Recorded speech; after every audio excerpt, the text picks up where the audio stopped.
Hey guys, welcome to my channel. আমি মহারাজা। এখন আমরা কথা বলবো যে রাক্ষস নিয়ে, সিয়াম আহমেদের রাক্ষস ছবিটাকে নিয়ে। বন্ধুরা, আবারও একটা ধামাকা বা একটা বম ফাটিয়েছে মেহেদী হাসান হৃদয়। বন্ধুরা, এই লেখাটা বলেছে মেহেদী হাসান হৃদয়, সিনেমাজের পক্ষ থেকে আমরা দেখতে পেলাম। কি বলেছে দেখি মেহেদী হাসান হৃদয়, তাহলে আমাদের বুঝতে আরো সুবিধা হবে। এবং রাক্ষস সিনেমায় সিয়ামই একটা রাক্ষস, এই কথা কিন্তু মেহেদী হাসান হৃদয় বলেছে। সেক্ষেত্রে হয় না যে তোমার অভিনয়টাকে তুমি পাওয়ার হাউস হিসেবে ব্যক্ত করছো বা বলার জায়গা থাকছে, ডিরেক্টর এরকম কথা বলছেন। ডিরেক্টর তো পজিটিভ থাকবেনই সিনেমা নিয়ে।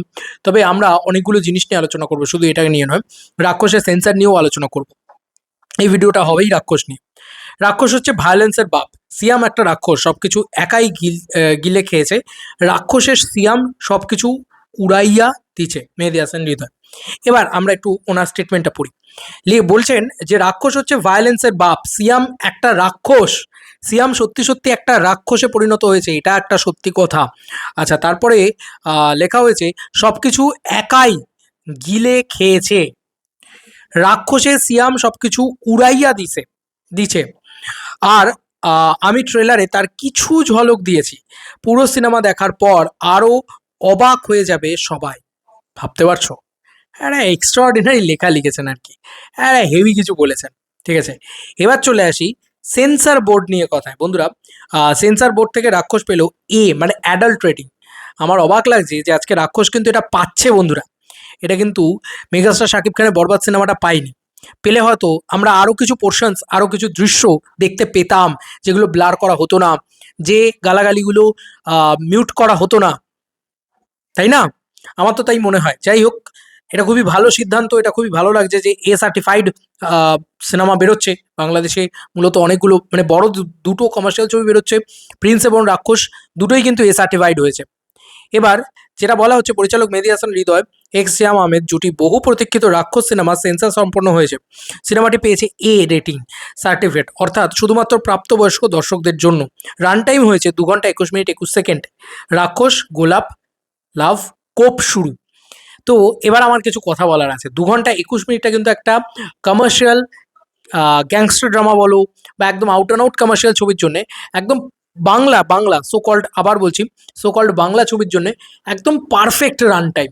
ঠিক আছে, একদম পিচ পারফেক্ট রান টাইম, মানে বরবাদের থেকে কিঞ্চিত বড় ছবি। ঠিক আছে, তো সেক্ষেত্রে আমার মনে হয় একদম পারফেক্ট রান টাইম, যদি 2 ঘন্টা 21 মিনিটটাকে তুমি ধরো। আর যেহেতু রেটেড পেয়েছে, তাই আশা রাখবো যে এই ছবিতে কোনো কাটছি চালানো হয়নি। সেক্ষেত্রে আমরা আনকাট রাক্ষস সিনেমাটাই দেখতে পাবো। কারণ বরবাদের ক্ষেত্রে আমরা দেখেছিলাম আমেরিকাতে এক রকমের জিনিসপত্র দেখা যাচ্ছে, যেটা আবার পশ্চিমবাংলা বলছি, বাংলাদেশের ভার্সনটাতে দেখা যাচ্ছে না। এসব ঘটনা ঘটেছিল, কিন্তু আমি জানি না কেন ঘটেছিল এই ঘটনাগুলো। এখন কিন্তু রাক্ষসের সাথে সেই ঘটনা ঘটছে না। যাই হোক, তো আই হোপ বা আমরা মানে এক্সপেক্ট করছি যে ওই ফাকিং গ্র্যান্ডফাদার জিনিসটাই আমরা শুনতে পাবো। কোনো রকম কোনো বিপ দেওয়া হবে না, কোনো রকম কিছু দেওয়া হবে না, এবং ফুললি রেটেড একটা সিনেমা আমরা দেখতে পাবো। এবং আমি চাইবো চরকিতেও যখন আসবে, যেটা অফিসিয়ালি রেটেড ভার্সনটাই আসে ভাই।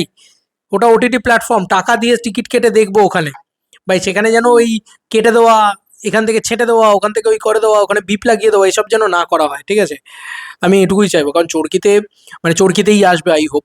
জানি না কি হবে, কারণ রিয়েল এনার্জি অনেকদিন আগে একটা চুক্তি সাইন করে, সেটা বরবাদের সময়ই করে। তাদের পরপর যে কটা ছবি বানাবে তারা তারা সবই চরকির সাথেই ডিলে যাবে। তাই জন্যই আর কি বলছি চরকিতে আসবে। তো রাক্ষস নিয়ে এই ছিল ভিডিও। বাই দ্য ওয়ে, আর একটা জিনিস বলার আছে রাক্ষস নিয়ে। রাক্ষসের গান বেরিয়েছে, সেটার প্রায় 24 ঘন্টা হয়ে গিয়েছে। সেটার কীরকম রিচ পেয়েছে সেটা আমরা একটুখানি দেখবো ইউটিউবে, এবং তারপরে আমরা ইয়েতেও দেখবো, মানে ফেসবুক ইত্যাদিতেও দেখবো কীরকম কী রিচ পেয়েছে। তো রিয়েল এনার্জি প্রোডাকশন হাউসের অফিসিয়াল পেজ থেকে আর কি ছাড়া হয়েছিল, সেখান থেকে 2,52,000 ভিউজ পেয়েছে, যেটা খুব খুব ভালো সাইন, খুবই ভালো দিক একদিনের ভেতরে, খুবই ভালো। ফেসবুকে দেখি, কারণ বাংলাদেশের মূলত কন্টেন্ট তো ফেসবুকেই সবাই দেখে, তো ফেসবুকে ডেফিনেটলি গানটা ছাড়া হয়েছে হয়তো। তো আমরা সেটাও দেখি যে ফেসবুকে রিল আকারে গানটাকে ছাড়া হয়েছিল কিনা। সেখানে 18,000 পেয়েছে। যাই না, আমি কিরকমটা লাগলো। তো গানটা কি ছাড়া হয়নি? একটুখানি পোর্শন ছাড়া হয়েছিল, গোটাটা ছাড়া হয়নি। দেখো, এই 34 সেকেন্ডের একটা টিজার ছাড়া হয়েছিল, সেখানে 18,000 পেয়েছে। গোটা গানটা ছাড়লে হয়তো আরও বেশি পেতো। রিয়েল এনার্জি কিন্তু ফেসবুক থেকে ছাড়েনি। এবার সিয়াম আহমেদ ছেড়েছে নাকি দেখি, বা সিয়াম আহমেদ পুরো বিষয়টাকে শেয়ার করেছে নাকি, সেটাও একটুখানি নোটিস করতে হবে। সেক্ষেত্রে আমরা বুঝতে পারবো যে হ্যাঁ, না, সিয়াম আহমেদও ছাড়েনি, টিজার ট্রেলারই লাস্ট ছাড়া। সে কিন্তু আর কিছু করেনি। তো গানটা কিন্তু শুধুমাত্র ইউটিউবে রয়েছে এবং ইউটিউবের লিঙ্ক শেয়ার করা হয়েছে। স্বাভাবিক বিষয়, ইউটিউব থেকে ভিউজ কম আসে বাংলাদেশে। সে কারণে কিন্তু শুধুমাত্র 2.5 লাখ ভিউজই হয়েছে। এটা স্বাভাবিক, শাকিব খান হলে হয়তো 2.5 মিলিয়ন হতো। কিন্তু নতুন একটা নায়ক উঠে আসছে, তাকে এইটুকু তো সাপোর্ট বানতে হয় এবং একটা নতুন কমার্শিয়াল ছবি আছে। আমি তো চেষ্টা করবো আমার তরফ থেকে ফুল টু সেটাকে নিয়ে আলোচনা করার। দেখা যাক এই সিনেমাটা আদপেও কতগুলো হল পায় এবং কীরকমভাবে রিলিজ হয় এবং কতটা ব্যবসা করতে পারে রাক্ষস। আমি ওভার এক্সাইটেড, এক্সট্রিমলি এক্সাইটেড রাক্ষস নিয়ে। চলো বন্ধুরা, নতুন কোনো ভিডিওতে দেখা হবে। বাই।